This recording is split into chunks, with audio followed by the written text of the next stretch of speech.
So what are the general tips I'd like to leave you with?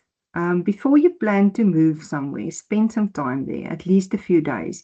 Even if we go on holiday, or if we look at to buy a place, we go and stay there for a few days. It's the only way because, a meter feels one thing, but sometimes our bodies feel stuff that meters don't. Because you could also have some frequencies that might be from nearby radar stations. Another example I can give you is that when in Groot Marico, oh, I forgot, we lived in two places there. We first rented a house, but for a very short time. Really beautiful location. We thought this was perfect, not close to anything, but uh, it's probably about a kilometer across the road. There were a radio station for the trucks that passed by.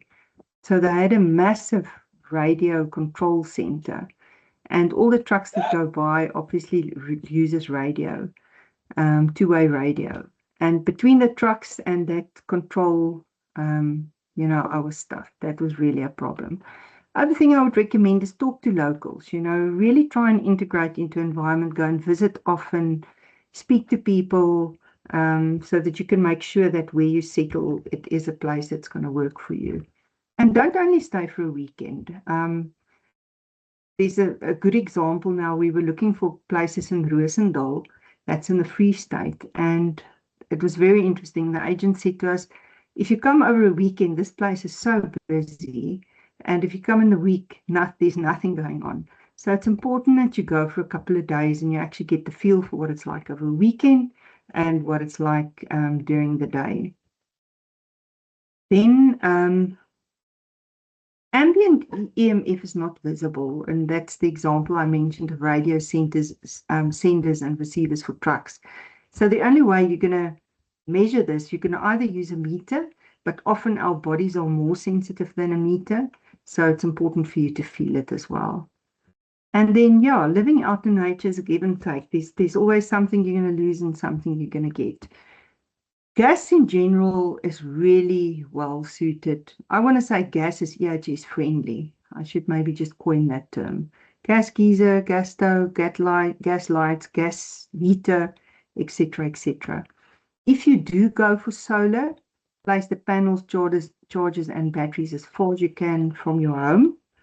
And then, I don't know if you guys know what's a donkey, but that is like, it's a geyser that runs on fire. So you make a little small fire underneath the geyser. There's a little space for it. I've got a picture in here. You make a little fire here at the bottom, and it warms the water, and it's so quick. These donkeys are so effective. They work within seconds. When we lived in Groot Marico, we had a donkey, and we absolutely loved it. We also visit nature reserve here in PMB quite often, and they've got a little cottage that's completely off the grid with a donkey as well.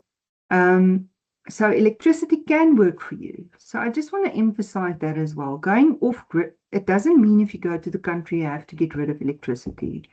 I actually sometimes feel that electricity is better as long as there's no dirty electricity. There's poor wiring, or if you're close to overhead power lines, it's a big problem.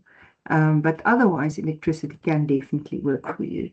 And the big benefit of having a DB box is you can choose what you switch on and what you switch off. So you can most of the time switch everything off and just leave the switch on for what you actually use.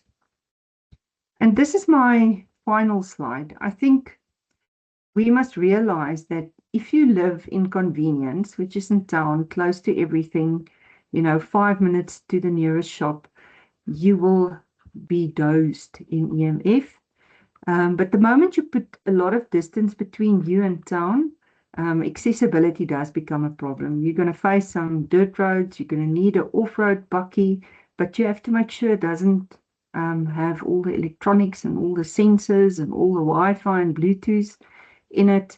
So it ultimately is something on a scale, and we need to play this game and realize where do we want to be, and then accept what is going to work for you.